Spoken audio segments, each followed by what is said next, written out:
ஏம்மா சாம்பார் இல்லைம்மா? என்னடா இவன் சாம்பார்னு சொல்கிறேன்னு பாருங்களா.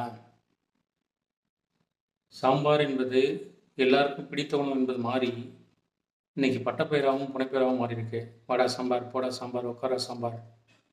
ஆக்சுவலாக சாம்பார்ன்றது எப்போ உருவாச்சுன்னா, கிட்டத்தட்ட 17ஆம் நூற்றாண்டில் தஞ்சாவூரை ஆண்ட மராட்டிய மன்னரான ஷாஜி என்பவர் தனது விருந்தினரான சத்ரபதி சம்பாஜி மகாராஜாவுக்கு மராட்டிய உணவான ஆம்டியை முழுக்க கோகம் பழங்களால் தயாரிக்கும் உணவை புளி மற்றும் பருப்பு வகைகளால் சமைச்சு அதை பரிமாறுறார். பரிமாறுற உணவு சம்பாஜி மகாராஜாவுக்கு பிடிச்சி போகவே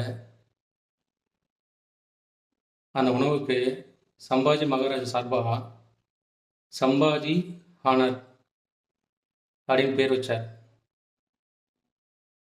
சம்பாஜி ஹானர் அப்படின்றது தான் பிற்காலத்தில் காலப்போக்கில் மாறி சாம்பார் என்று உருவாயிருக்கு. நிறைய விஷயங்கள் இந்த மாதிரி இருக்குது, தெரிஞ்சுக்கோங்க. இந்த வீடியோ உங்களுக்கு பிடிச்சிருந்ததுன்னா லைக் பண்ணுங்கள், ஷேர் பண்ணுங்கள், கமெண்ட் பண்ணுங்கள். முக்கியமாக இந்த சேனலை சப்ஸ்கிரைப் பண்ணுங்கள்.